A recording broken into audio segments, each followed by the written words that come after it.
ఏ ధ్వనికి పడితే ఆ ధ్వనికి మేల్కొనకూడదు కదా. అలా ఎందుకండి మేల్కొనకూడదు అని మీరు నన్ను అడగచ్చు అన్నమాట. అలా లేస్తే ఏమవుతుందంటే మీ మనస్సు యొక్క ఉద్విగ్నత వెళ్ళిపోతుంది. అలా లేవద్దు అని శాస్త్రం. ఎందుకంటే మీరు లేచేటప్పుడు విష్ణు స్వరూపంతో ఉన్నటువంటి దాన్ని ధ్యానించి ముందు ఆ పేరే నోటి వెంట పలకాలి. రాత్రంతా పడుకున్న తర్వాత మొదటి మాట నోటి వెంట ఏది రావాలంటే ప్రాతకాలంలో శ్రీహరి తప్ప ఇంకొక మాట వాడడం అన్నది మంచిది కాదు యథార్థానికి. ఒక్క శ్రీహరి, శ్రీహరి, శ్రీహరి, శ్రీహరి 3 మాటలు.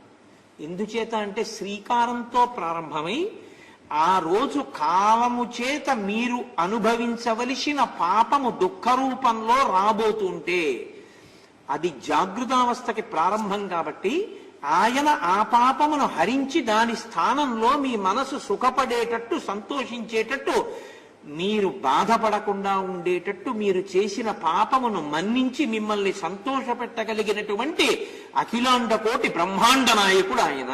ఆయన అలా మీ పాపాన్ని మన్నించి మీకు మంచినిచ్చినా అడగగలిగిన వాడు లేడు. ఆయన అలా క్షమించకపోతే ఈశ్వరుడే కాడు. పాపానికి పాప ఫలితమే, పుణ్యానికి పుణ్య ఫలితమే నువ్వు అంటే మాత్రం నేను ఇస్తానా అన్నాడు అనుకోండి, ఇంకెందుకు మీరు నేను స్మరించడం.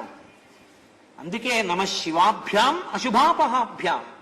మీరు భక్తితో స్మరిస్తే ఆయన మీ పాపం తీస్తాడు. లేకపోతే వెంకటేశ్వరుడు అన్న మాటకు అర్థమే లేదు. వేం కటతీతి ఇది వెంకట. మీ పాపాన్ని తీయగలడు. ఏది నిప్పెట్టకుండా వెంట్రుకల రూపంలో తీసేస్తాడు. అందుకు కలు తలనీలాలు ఇచ్చేస్తాం. పాపములను తీయగలిగిన వాడు కాబట్టి వెంకటేశ్వరుడు. అసలు పాపమే తీయడు ఈశ్వరుడు అంటే. అప్పుడు ఆయన ఇంకా క్షమాభిక్ష పెట్టడు అని దాని అర్థం. ఆయన క్షమాభిక్ష పెట్టని వాడైతే మీరు ఇంకెళ్ళి ఆయన కాళ్ళు పట్టుకోవడం ఎందుకండి అసలు. అసలు మీ పాపమును మన్నించగలిగిన ప్రజ్ఞ ఈశ్వరుడికి గురువుకి లేకపోతే ఈ ఇద్దరిని పట్టుకోవడం లోకంలో అనవసరం. డాక్టర్ గారు ఎప్పుడూ కడుపు నొప్పి, కాలు నొప్పి అని వచ్చేవాడే, ఒక్కడు రిలీజ్ అయిన సినిమా గురించి చెప్పడానికి వచ్చేవాడు లేడని విసుక్కుంటే ఏమన్నా అర్థం ఉందా? డాక్టర్ గారి దగ్గరికి వెళ్ళేవాడు సినిమా గురించి మాట్లాడడానికి ఎందుకు వెళ్తాడండి? అలా వెళ్ళడు. అక్కడికి వెళ్ళే వాళ్ళందరూ ఎవరెడతారంటే ఒంట్లో బాగోలేదని చెప్పేవాడే వెళ్తాడు.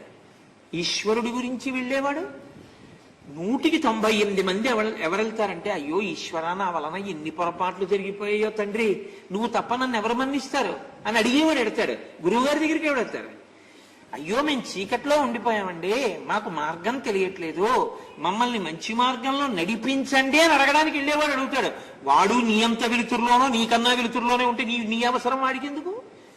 ఒక గురువు ఉన్నాడు అంటే ముందు ఏం అర్థం చేసుకోవాలంటే తనని ఆశ్రయించేటటువంటి వాళ్ళు ఒక మంచి మార్గం కోసం తన్ని పట్టుకుంటారు. కాబట్టి తాను ఉదారుడిగా ఉండాలని గురువుకు ఉండాలి.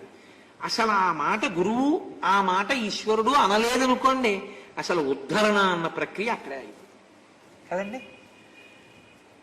ఇది చాలా జాగ్రత్తగా మీకు ఉపకరణముగా దేశకాలముల యందు ఉద్ధరణ రూపంలో వస్తుంది. అందుకే ఇంకా మీకు ఇవన్నీ ఎక్కడ కనపడవు. ఇంత విశాల హృదయంతో సనాతన ధర్మంలో ఋషులు పెట్టారు. అందుకే ప్రతిరోజు దేశకాల సంకీర్తనం. ఆయన తెలియదేంటి నేను ఎక్కడుండి పూజ చేస్తున్నాను? నేనెందుకు చెప్పడం? గంగా కైవేర్యో మధ్యదేశే గర్తపురి క్షేత్రే శారదాపీఠే వసతి గృహే అని నేను చెప్పుకోవడం ఎందుకు? అంటే నువ్వెక్కడున్నావో తెలియనివాడు ఆయన కాదు, దేశకాలములు నీకు తెలిసి ఉండాలి. ఈ దేశకాలముల యందు ఫలితము నువ్వు అనుభవిస్తావు. అనుభవించకుండా నేను పాపము చేసి ఉంటాను, నన్ను ఏడిపించద్దని వాడి పాదములు పట్టుకుంటున్నానని నువ్వు తెలుసుకుని ఉండాలి.